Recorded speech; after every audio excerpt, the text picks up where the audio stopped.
جی دوستو السلام علیکم، میں سرفراز صفی ہوں اور آپ میرا ویڈیو لاگ دیکھ رہے ہیں۔ اور کچھ گتھی تو اس طرح سے سلجھی ہے کہ روزنامہ اساس کے مالک شیخ افتخار عادل نے اقرار کیا ہے، مان لیا ہے کہ جو دولت راولپنڈی کے مری روڈ سے ملی ہے ایک پلازے کے تہہ خانے سے، انہوں نے کہا ہے کہ وہ دولت میری ہے۔ وہ دولت کتنی ہے؟ انہوں نے اس پہ مبینہ طور پر سفید جھوٹ بولا ہے۔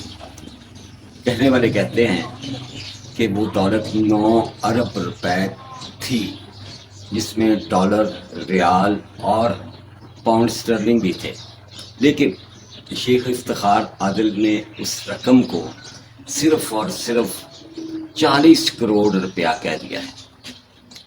مزے کی بات ہے کہ یہ جو مالکان ہیں نا اخبارات کے، چینلز کے، یار اساس تو ایک چھوٹا سا ادارہ ہے۔ آپ اسے دیکھیں، روزنامہ جنگ لاہور کے دفتر میں چلے جائیں، آپ کو پتہ چلے گا کہ وہاں نیوز روم میں بیٹھے سب ایڈیٹرز کی تنخواہیں آج کے مہنگائی کے، شدید مہنگائی کے اس دور میں بھی 32,000 روپیہ ہے۔ 32,000 روپیہ آج کل مزدور کی تنخواہ نہیں ہے۔ یہ سب ایڈیٹر کو، جس نے بعض ازاں نیوز ایڈیٹر اور ایڈیٹر بننا ہوتا ہے اخبار کا، وہ پورا ایڈیٹر ہوتا ہے سب ایڈیٹر، وہی پورا اخبار بناتا ہے۔ جو آپ صبح پڑھتے ہیں، سرخیاں بنانا، پٹیاں بنانا، خبر کو ایڈٹ کرنا، خبر کا معیار دیکھنا، کہاں لگنی ہے کہاں نہیں لگنی، یہ سارا سب ایڈیٹر جانتا ہے۔ اس کو 32,000 روپیہ آج کے دور میں تنخواہ دی جا رہی ہے۔ یہ میر شکیل الرحمان جو کھرب پتی ہے وہ دے رہا ہے، تو اساس جیسے اخبارات تو بہت ہی چھوٹے ہیں، وہ اچھا 32,000 وہ بھی لیٹ، ان ٹائم تنخواہ نہیں ملتی۔ افتخار عادل اپنے صحافی ورکروں کو کتنی سیلری دیتا ہوگا یہ خود ہی اندازہ کر لیں۔ اور تہہ خانوں میں 9 ارب روپیہ رکھا ہوا ہے، اور وہ بات اس طرح سے کر رہا تھا جاوید چودھری کے ولاگ میں اس کے ساتھ بیٹھا ہوا، جیسے اس کے ساتھ بڑی زیادتی ہوئی ہے۔ اور وہ اپنے بیٹے کی تعریفیں ایسے کر رہا تھا، مطلب میرا بیٹا گیا ہونے کا، اوئے اے کی ہویا ہے، اوئے کیوں چھاپا ماریا، اوئے ساڑے کیمرے کیوں توڑے، ہوئے پھڑاؤ ساڑی رقم۔ ایسا نہیں ہوا، وہ ایک بڑی کارروائی ہوئی ہے، اس میں سے بڑی دولت پکڑی گئی ہے، اور وہ کہہ رہا ہے کہ ایف آئی اے کے کچھ اہلکار، پولیس کے کچھ اہلکار، آئی ایس آئی کے کچھ اہلکار، 50 لوگ آئے، انہوں نے آ کے چھاپا مارا، اور ہم بری تھے، ہم صاف تھے، ہم نے منی ٹریل دے دی، ہم نے یہ کر دیا وہ کر دیا، ہمارا پیسہ وہیں چھوڑ کے وہ چلے گئے۔ مطلب وہ چھاپا مارنے آئے تھے اور مجرم بن کے چلے گئے، چور بن کے چلے گئے۔ ان کے پورے انٹرویو کو اگر دیکھیں، پوری ان کی بات سنیں، تو یہی لگتا ہے کہ یہ جو ایف آئی اے والے اور آئی ایس آئی کے ایجنسیز کے لوگ اور پولیس کے لوگ جو آئے تھے، وہ بیچارے مجرم بن کے، چور بن کے وہاں سے آرام سے چلے گئے۔ اور وہ کہہ رہا ہے کہ یہاں کسی دیوار کو نہیں توڑا گیا، دیواروں میں،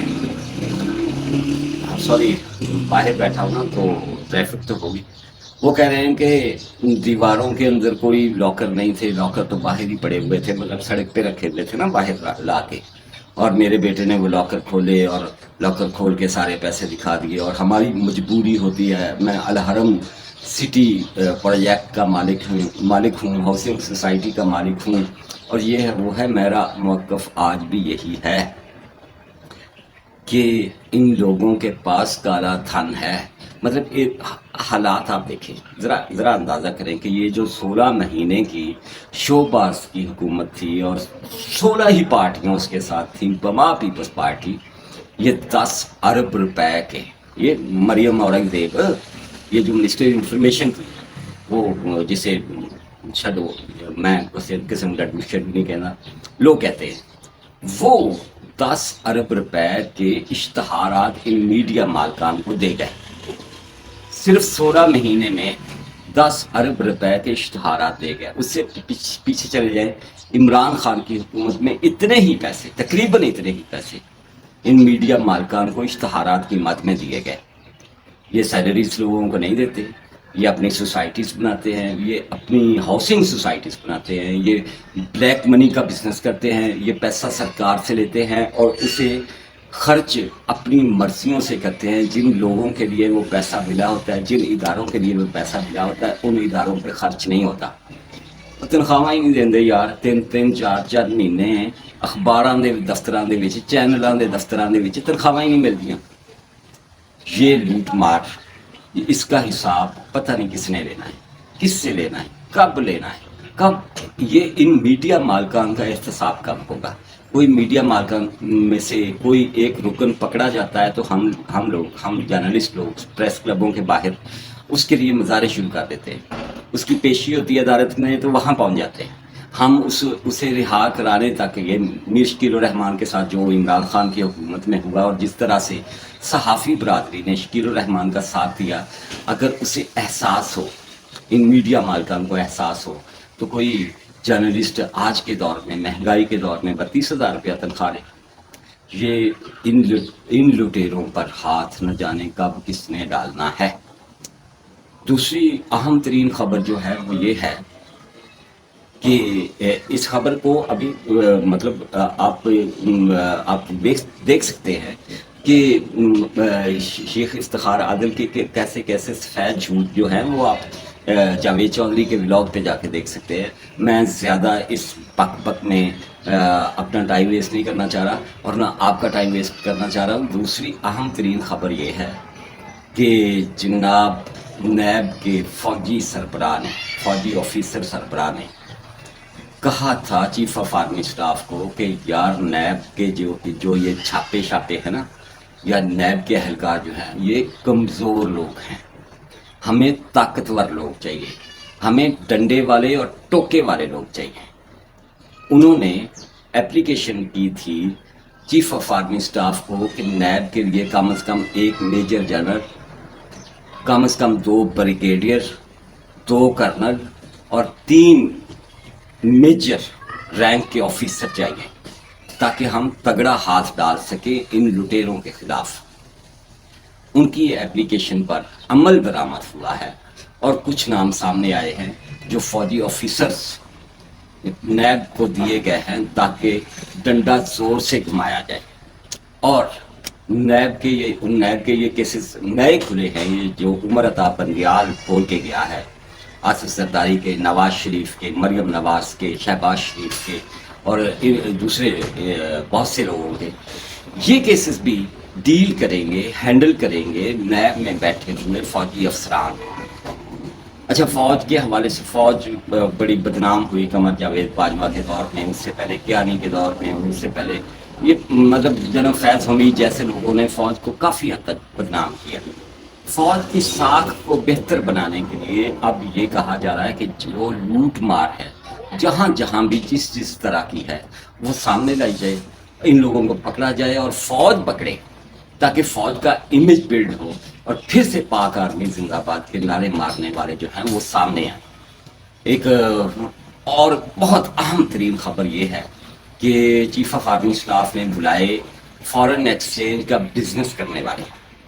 آہو مافیا, پورے کا پورا مافیا, ڈالر مافیا کو حصہ بلایا, سامنے بٹھا کے انہیں کہا کہ وہ ایک گل سن لو میری, ڈالر دا ریٹ ہے 250 روپیہ, اس کو 250 پر لے آؤ, ورنہ یاد رکھو. 2 منٹ کی یہ ملاقات تھی. پنڈی والے نے ان کو اپنے سامنے بٹھایا, یہ چاہ رہے تھے کہ ہم بھی اپنی مختلف تجاویز سامنے رکھیں گے چیف کے, اسے کہیں گے کہ یہ ہمارا پرابلم ہے, وہ پرابلم ہے. اس نے کسی کی ایک نہیں سنی, یہ بیٹھے رہے, انتظار کرتے رہے, یہ فورن ایکسچینج کا بزنس کرنے والے. اور جب چیف آیا تو صرف 2 منٹ کے لیے آیا. اس نے کہا کہ 2 منٹ بھی میری گل سن لو, ڈالر کا ریٹ 250 روپے ہے, 250 روپے پہ ڈالر لے آؤ ورنہ پھر خیر نہیں. اور جاتے جاتے آخری جملہ انہوں نے یہ کہا کہ 25 تک 2025 تک جدوں تک میں موجود تھا ادوں تک بلکہ یہ آپریشن ہوگا اور جو پکڑا گیا اس کی خیر نہیں. جنرل سید عاصم منیر یہ کہہ کر چلے گئے 2 منٹ کا یہ اسپیچ کر کے, 2 منٹ کا الٹیمیٹم دے کر, 2 منٹ کی دھمکی دے کر. اور یہ ڈالر مافیا وہاں بیٹھا رہا اور انہوں نے پھر کہا جی ہمیں چیف صاحب سے کہیں ہمارے پاس دوبارہ آئے. تو انہوں نے کہا نو، یہی بات کہنی تھی. اسے تھریٹ سمجھو، اسے الٹیمیٹم سمجھو، اسے سچ سمجھو، کڑوا سچ سمجھو، جو مرضی سمجھو. چند دنوں کے اندر ڈالر 250 پر نہیں آیا تو پھر تم لوگوں کی خیر نہیں، کیونکہ تم لوگ مافیا کا حصہ ہو. اسمگلروں کو ڈالر تم دیتے ہو. افغانستان ڈالر تمہاری وجہ سے جاتا ہے. اور یہ جو ذخیرہ اندوز ہیں جو گھروں میں ڈالر لے کے بیٹھے ہوئے انہیں تم کہتے ہو کہ اب موقع ہے، اب لاکھوں ڈالر اٹھا لو. وہ اٹھا لیتے ہیں. آپ کہتے ہو ان لوگوں کو جو آپ کی پارٹیاں ہیں کہ اب موقع ہے، ڈالر فوری بیچ دو، تو وہ لاکھوں ڈالر لا کے بیچ دیتے ہیں تم لوگوں کو. تم ہی ہو اصل مافیا. 250 پہ ڈالر لے آؤ، نہیں تو تگڑے ہو جاؤ. یہ میسج دیا ہے، ایک بڑا میسج دیا ہے چیف آف آرمی اسٹاف نے. میرے پاس ابھی تک یہی اپڈیٹس تھی جو میں نے اب تک پہنچا دی. جس دوست نے ابھی تک میرا یوٹیوب چینل سبسکرائب نہیں کیا وہ کر لو بھائی. اللہ حافظ.